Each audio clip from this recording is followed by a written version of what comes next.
Howdy there, YouTube. As promised, here's an episode about AK magazines and their various designs and some of the problems you might have and how to fix them. So over here on the end we have a plastic bodied CM22 apparently magazine. Now when you run into problems, what you'll run into problems with are these feed pieces. Sometimes it'll come separated from the magazine, and at that point you just throw the magazine away. But if you're having just some subtle problems, or if it always worked and now it doesn't work, there's only a couple interference points that you need to be concerned about. And one of them is right here, which is this notch in the receiver. One of them is this front piece. In a plastic body receiver, this will be a separate piece of plastic. Don't lose it. If you lose this piece while you're disassembling and you don't have it, your magazine will not latch. And that little plastic piece in a plastic gearbox fits right in here. I don't know if you can see it on Polypanther or not. See that black plastic piece inside of there? The two holes? That's where the magazine latches to. Now also you can have problems with your hopup. If your hopup is damaged to the point where it won't take BBs anymore, you can see it comes right up to that, darn near right up to the surface of that plate. So if your hopup is broken or has a piece missing, it's not going to engage, and those BBs are going to have somewhere else to go other than up in your barrel. Now another place that you can have problems is with the latch itself, and that's a little bit tougher to fix, but it's still not impossible.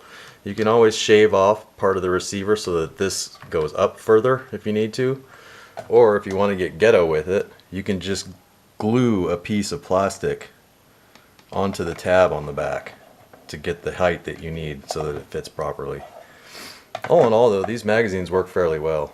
As long as you have your gun set up right, they don't fall out. You might get a little bit of wobble, but with the wobble you can also fix that by just adding a little bit of electrical tape to the sides or inside of your gun into the mag well right on here.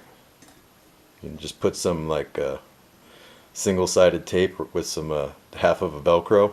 That also works, and it'll keep it from waggling in your receiver. So this one is a GMP tracer mag, which is kind of neat, kind of fun to play around with at night, but completely useless for actual playing in the field. Just kind of a backyard thing, which isn't really recommended for your neighbors.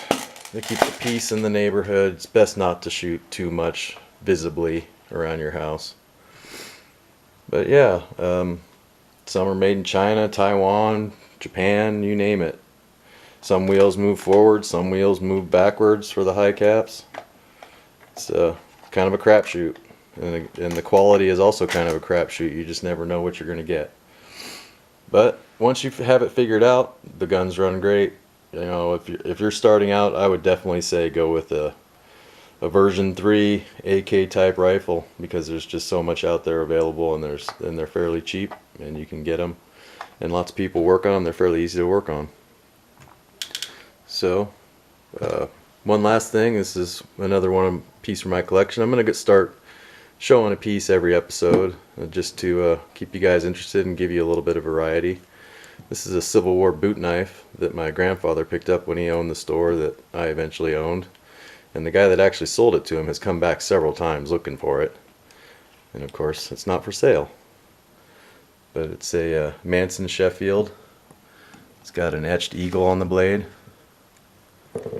It's not in mint condition, I wouldn't say. But it's still pretty neat. Hard to focus on that etching there. Just kind of your typical Civil War boot knife. Stag handle, the sheath. It's kind of rare to find the sheath still there. Kind of got some interesting like filigree on the leather on the side there. Brass throat. So anyway, I hope you found this informative, and surely if you're having problems with your AK and its magazine, there's really not a whole lot that you need to do to fix it. So, you know, I've gotten several airsoft from eBay because the magazines don't fit anymore. Well, you know, just take a little bit of time with a file or some tape, or, you know, fix it. Not a big deal.